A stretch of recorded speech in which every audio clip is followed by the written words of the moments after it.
क्या आपको अभी भूख कम लग रही है, या आलस्य आ रहा है, या भारीपन महसूस हो रहा है, या नींद ज़्यादा आ रही है, या फिर अगर आप अस्थमा के पेशेंट हैं तो आपको सांस लेने में परेशानी हो रही है, या कोल्ड या कफ हो रहा है, तो ये अगर लक्षण हो रहे हैं तो ये कोई बड़ी बात नहीं है या कोई परेशान होने वाली बात नहीं है।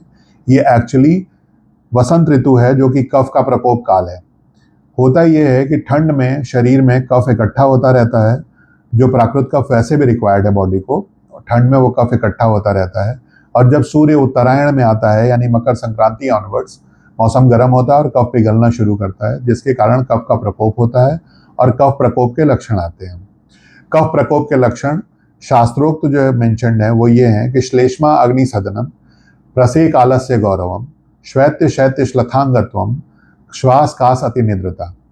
ये जो लक्षण मैंने शुरू में आपको बताए, ये वही लक्षण शास्त्रोक्त हैं। यानी कि श्लेष्मा अग्नि सदनम, जब कफ बढ़ता है तो अग्नि सदन यानी अग्नि मांद्य होता है, जिसके कारण मेटाबॉलिज्म स्लो होता है और इस ऋतु में वेट गेन भी होता है। उसके साथ साथ आलस्य आना, भारीपन महसूस होना, अंगों में श्वेत वर्ण आना या शीतलता यानी ठंड लगना और शिथिलता होना अंगों में।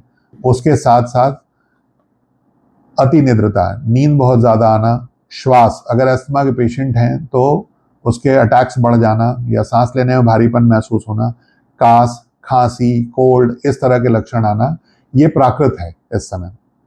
अगर ये हो रहा है तो इसको मैनेज करने के लिए आपको क्या करना चाहिए? पहले तो आपको आहार विहार रिलेटेड पर चेंजेस करने होंगे, यानी डाइट और लाइफस्टाइल रिलेटेड चेंजेस करने होंगे। जब हम डाइट की बात करते हैं तो भोजन में जौ का सेवन करिए, मूंग का सेवन करिए, उसके साथ साथ बाजरे की खिचड़ी खा सकते हैं, लौकी खा सकते हैं, आंवले के रस का सेवन करना है आपको। ये आप सामान्य भोजन में अपने यूज़ करिए।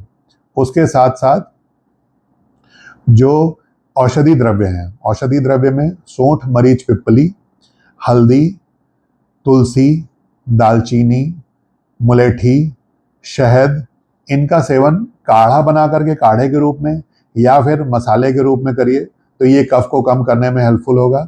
उसके साथ अभ्यंग करिए तिल तेल का, तिल के तेल को गर्म करके पूरे शरीर पर अभ्यंग करिए। अणु तेल से नस्य करिए, यानी कि अणु तेल नस्य नाक में डालिए, इससे आपको रिलीफ मिलेगा। व्यायाम अवश्य करिए, अर्धशक्ति के बराबर व्यायाम करिए। अगर आप जानना चाहते हैं व्यायाम के बारे में तो हमारा पुराना वीडियो देखिए, जिसमें आपको पता चलेगा कि अर्धशक्ति के बराबर व्यायाम क्या होता है, वो ज़रूर करिए।